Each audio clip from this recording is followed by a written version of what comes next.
बौद्ध जिला सदर ब्लक तालसरड़ा पंचायत सिद्ध तप सेवावन सिद्धगुरु मठ डम्बरगढ़ महंत सर्वेश्वर दास सभापतित्व एक साधारण बैठक अनुष्ठित होता। सर्वप्रथमे ब्रह्मलीन महंत गिरिवर दास फटोचित्र में धूप अर्पण पूर्वक पंडित महासभा तरफ पंडित संजीव पंडा देवमंत्र पाठ करते।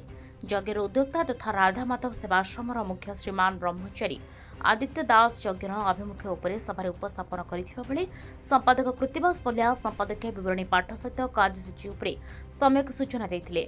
आसंता कार्तिक मासरे विश्व शांति विष्णु महायज्ञ अनुष्ठित हेबो।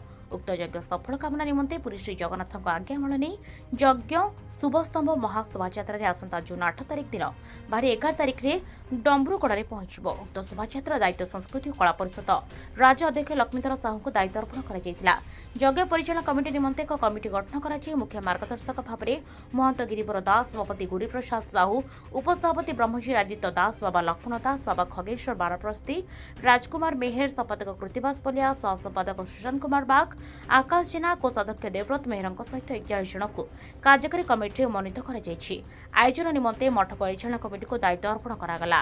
यज्ञ परिचालन सुविधा दृष्टि विभिन्न कमिटी गठन कर अर्थ कमिटी संपादक प्रशांत कुमार सेठी शिवकर्मी अर्ण यज्ञ कमिटी महेशन रणा श्रीपति महाकुड़ा स्मरणिका कमिटी शंभुगुरु देवाशीष पुरोहित प्रमुख को मनोनीत करागला।